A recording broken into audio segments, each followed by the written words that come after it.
got a return of Game Breakers and the weekly modes updates. We've got new Warp Speed cards, as well as a pretty big Milestone release for the 93 overall Nathan Mackinnon. Let's take a look at the content. So like I mentioned, we did get the return of the Game Breakers sets, highlighted by the 92 Nikita Kucherov and Nick Suzuki. Taking a look at Nikita Kucherov's Game Breaker card, 5'11", 182, the left-handed wingers got sniper forward, playmaking boost, and checking boost to go with 95 speed and excel, as well as 99 agility. He's got gold unstoppable force, as well as ankle breaker and make it snappy, and with sniper forward activated, his shot is almost maxed out. His hand stats are essentially 99, so this is one of the more fun left-handed wingers that you can go out and get, and you will be able to grab him via the Game Breakers release. We've also got the 92 Nick Suzuki, two-way forward, defensive boost, and speed boost, meaning that he can get his speed up to 95 overall. His acceleration is at 92, and his agility is 99.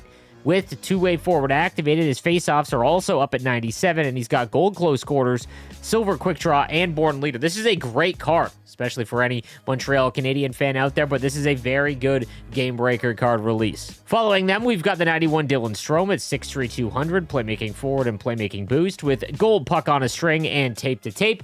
Abilities are a little bit lackluster. He's got 91 speed and excel with 97 agility with his synergies activated.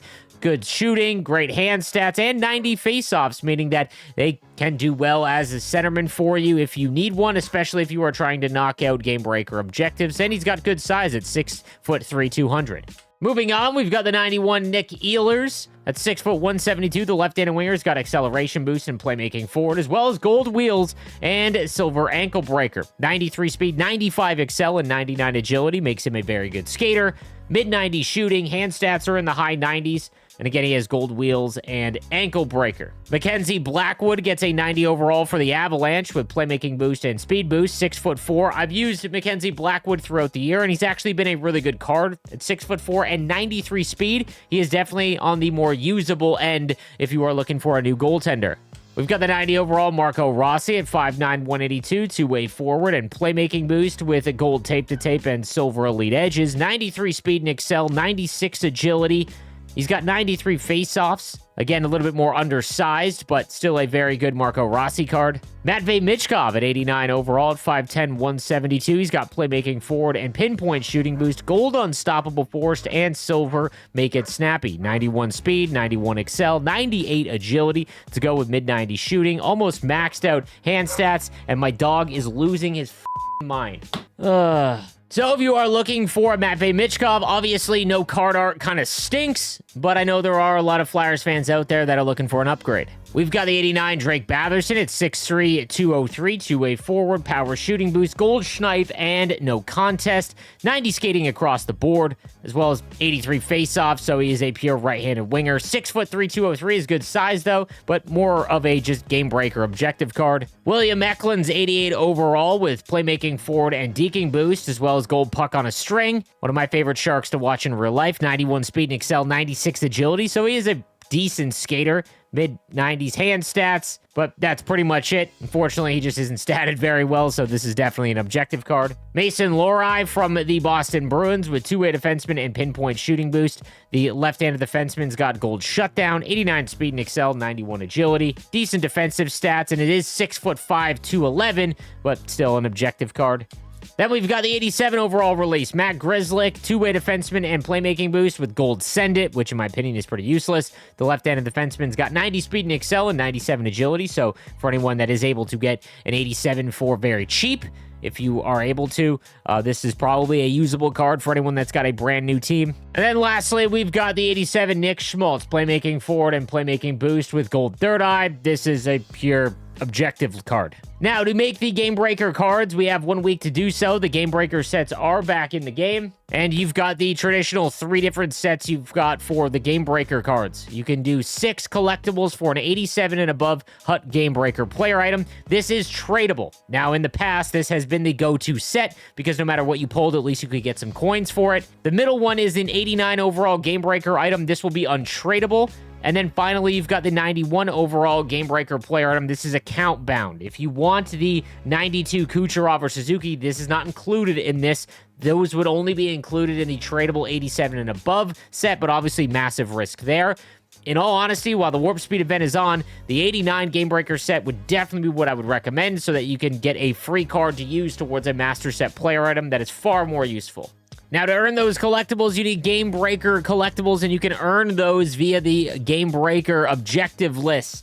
So, to get these completed, you will need Game Breaker player items, 75 hits with any Game Breaker player in any mode, meaning that you can do that in moments. Completing perfect one-timer shots with any Game Breaker player item will also be completed in any mode. You've got to score 10 goals with a Game Breaker item in champs, rivals, or squad battles, and then completing 25 games with one or more Game Breaker items in your lineup. By completing all of that, you will get 6 total, which allows you to complete one of the sets. Now, we also got a 93 overall Nathan Mackinnon for reaching 1,000 points. Also joining him is the 92 Joe Sakic and 91 Peter Stastny. And this card is actually insane. At 93 overall, he's got Sniper Forward, Speed Boost, and Acceleration Boost, meaning that this Milestone card is essentially endgame. 97 speed, 99 excel, 98 agility. His balance even gets up to 95, and his shot is almost maxed with Sniper Forward activated. He's got all above 95 hand stats and even 92 face-offs to go with gold wheels,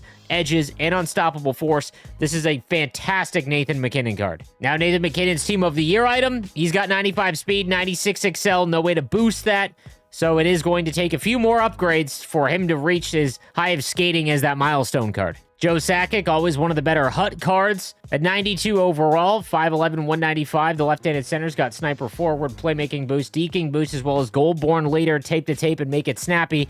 95 speed and excel, maxed out agility, shots essentially maxed out, as are his hand stats, and he's got 96 face-offs. This is a fantastic Joe Sakic card. And then lastly, from the Milestones, we've got the 91 Peter Stastny, 6'1", 200, Playmaking Forward, Pinpoint Shooting Boost, 93 speed, 92 excel, 95 agility. He's got a good shot, gold snipe, tape to tape, and 93 face-off, so definitely a usable center. Our Warp Speed release for today is highlighted by the 91 Claude Giroux. Also joining him is Carter Verhaeghe, Trevor Zegras, Anthony Duclair, and Troy Terry. Now, Claude Giroux, always a very good HUT card with his mixture of skating and face-off rating. He's got Playmaking Forward and Speed Boost with gold wheels and edges.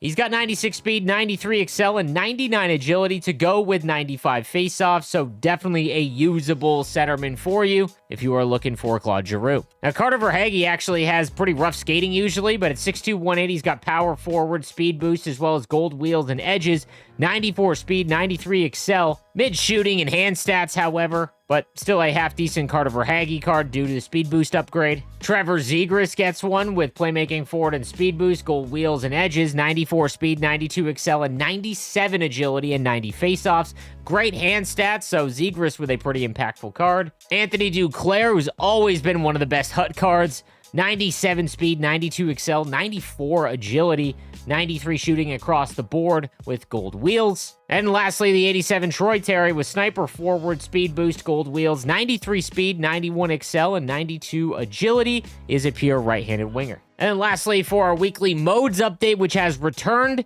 you can earn a untradeable 88 overall Max Domi, so at least he can be traded in. However, 89 would have been massive given the Warp Speed event. Taking a look at the 88 overall Max Domi, Playmaking Forward, Pinpoint Shooting Boost, Gold Unstoppable Force, 91 speed and excel, 94 agility, and 90 face-off. So if you are making a Leafs theme team, this is a usable card. To earn that Max Domi, you've got to complete the Toronto Maple Leafs objective list. Completing one set will give you a random Maple Leaf player you can use. And then with alumni or current players, you've got to get hits, perfect one-timers, passes, as well as shots, assists, and then scoring goals. That will net you, again, an untradeable 88 overall Max Domi. Touching on some of the updates to X Factors, the 92 Nikita Kucherov gets up to 93 speed and excel, 97 agility, only 85 endurance, which is kind of rough, and he does get silver tape to tape. Mario Lemieux does get his 91 overall tier after yesterday's random Monday content drop. I know it was Mario Day, but he does get up to 90 speed, 91 excel, So he is into the 90s for skating, which is still pretty rough given the cost. And then just to highlight some fantasy cards, Sebastian Repo with the most important goal of his career. At 98 overall, he's got 91 speed and 89 excel. He's got 3 games to go.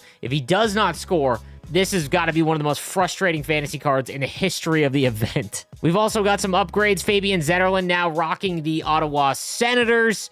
Unfortunately for a Sharks fan, so he's still at 96, and again, low 90 skating. Charlie Coyle now with the Avalanche card art at 95. And then Anze Kopitar, he also got a +2 over the weekend. Still brutal skating. Definitely usable for faceoffs, but he's going to have to hit 99 for him to be kind of useful in your lineup. That's going to do it for today's content. Let me know what you think in the comments section down below. I'll see you guys tomorrow. Have a good one.